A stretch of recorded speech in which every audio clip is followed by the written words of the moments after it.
Doctor Babasaheb Ambedkar यांच्या विरोधी संसदेत केलेल्या आक्षेपार्ह विधानाबाबत केंद्रीय गृहमंत्री अमित शहा यांच्या निषेधार्थ शिवसेना उबाठा पक्षाच्या वतीनं शुक्रवार दिनांक 20 डिसेंबर 2024 रोजी रायगड जिल्हा प्रमुख माजी आमदार मनोहर शेठ भोईर यांच्या नेतृत्वाखाली उरणमध्ये शिवसेना उरण शहर शाखेजवळ काळे झेंडे दाखवून जोरदार निदर्शन केलं। यावेळी त्यांच्या या वक्तव्याचा निषेध करण्यात आला। यावेळी केंद्रीय गृहमंत्री अमित शहा यांच्या विरुद्ध जोरदार घोषणाबाजी करून त्यांच्या राजीनाम्याची मागणी करण्यात आली।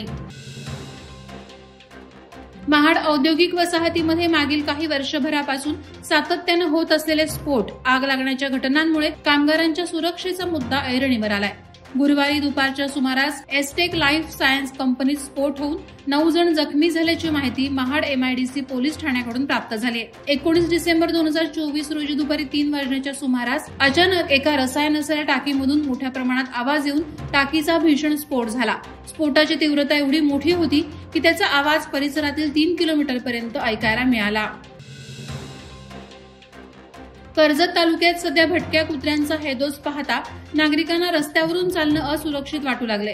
नेरळ ग्रामपंचायत सफाई महिला कर्मचाऱ्याला भटक्या कुत्र्यानं चावा घेतला होता। त्यातच आता येथील दुकानात काम करणाऱ्या कर्मचारी तरुणाला कुत्र्यानं चावा घेतल्यानं नेरळ शहरात देखील वाढलेल्या भटक्या कुत्र्यांचा प्रश्न समोर आलाय।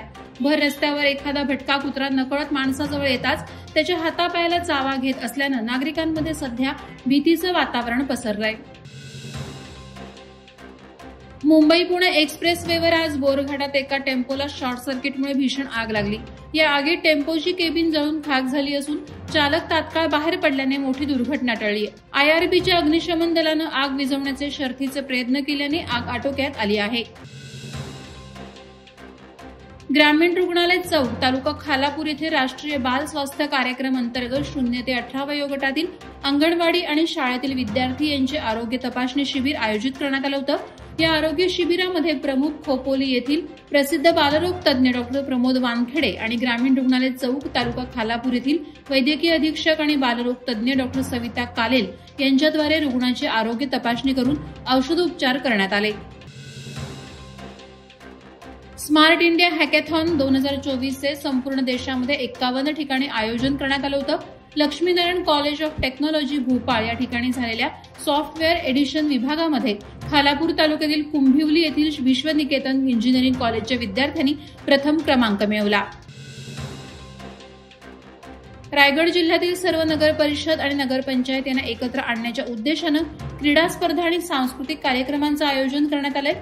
350 खेळाडू कर्मचारी या स्पर्धेत सहभागी होणार असून क्रिकेट, कबड्डी, कॅरम, बुद्धिबळ, बॅडमिंटन आणि सांस्कृतिक कार्यक्रमातून कर्मचाऱ्यांना आपल्यातील कला कौशल्य सादर करण्यासाठी हे व्यासपीठ उपलब्ध करण्यात आलंय। यासाठी शासनावर भार न देता प्रत्येक नगरपंचायत आणि नगरपंचायतीकडून निधी गोळा करून तो शासनाच्या खात्यात टाकण्यात आलाय। त्या अनुषंगाने खर्च करण्यात येणार असल्याचे श्याम पोशेट्टी यांनी क्रीडा स्पर्धा आणि सांस्कृतिक कार्यक्रमाच्या उद्घाटन प्रसंगी बोलताना सांगितलं। वादळवारा लाईव्हसाठी न्यूज ब्युरो रायगड। नवी मुंबई व रायगड जिल्ह्यातील ताज्या बातम्या आणि घडामोडींसाठी सबस्क्राईब करा वादळवारा लाईव्ह चॅनल आणि दाबा बेल आयकॉन।